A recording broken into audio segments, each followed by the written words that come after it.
Katika hali nyingi tumekuwa tukijiuliza imekuwaje kuwa tunaambiwa kila una nyani wake, lakini tunakuta kuwa kuna miti ile ambayo nyani wamezidi kuliko miti mingine. Na itakuwaje kuwa miti ile iwe inapendelewa zaidi na hao nyani? Na nyani hao hatuwezi kujua kama ni wa kabila moja ama ni watu ambao wametoka mji mmoja, ama nyani hao pia ni watu ambao walikuwa kwa shule moja. Na nyani hao tunajiuliza ni kina nani, kwa sababu sisi tumefika katika ile hali ambao hatujijui tunaelekea wapi. Mwelekeo wetu huwa haujulikani. Mwelekeo wetu unakuwa ni mwelekeo mgumu zaidi, kwa sababu tunajikuta katika hali ya kujiuliza ilikuwaje tukafikia mahali hapa? Ilikuwaje tukajikuta kuwa sisi hatuna mwelekeo? Na kama sisi ni nyani tunapanda ile miti, tunazidi kutembea pamoja katika ile miti ambayo kila mtu anaenda kupata nafasi yake. Si vibaya watu kuandamana, lakini kama watu wanaandamana basi waandamane wakiwa wana jukumu fulani. Wanajua sisi tunaelekea hapa kwa manufaa fulani. Sasa tunapojikuta kuwa sisi kama wanawake ambao ndio wale nyani ambao tunasema kila nyani ana mti wake, tunajiuliza katika hii hali ambayo inazidi kuwa watu wanachagua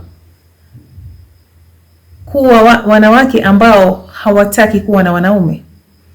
Wamesema wanaume ni watu ambao hawajijui, hawajitambui. Na wamesema sisi afadhali tupate watoto wetu tulee. Na tunavolea hatutaki kusumbuliwa na watu ambao wanaitwa wanaume. Wanaume wote ni wakorofi. Wanaume wote wameisha. Wanaume wote hawana adabu. Wanaume wote ni mateso. Kwa mashtaka hayo yote kuna ukweli fulani. Lakini sasa la kushangaza ni kuwa wanapopata wale watoto wa kiume, je, watapendelea pia wakae katika ile hali ya mama zao waliochagua? Kwa sababu sasa imekuwa kuwa sisi ambao nimesema kila mti una nyani wake, tunakuta kuwa kuna ile miti ambao wanapendelewa sana na nyani ambao wamesema sisi tutaenda kukaa katika huu mti. Kama anavyosema Swale Mdoe, tafakari ya babu. Itakuwaje kuwa sisi wanawake tunapuuza waume tukitaka kuwa inavyojulikaniwa kama single mothers? Itakuwaje kuwa iwe ni chaguo, sio ati ili kukuta hali ya ni chaguo kuwa wewe hutaolewa, wewe utaitwa single mother, na ndivyo hivyo ulivyochagua.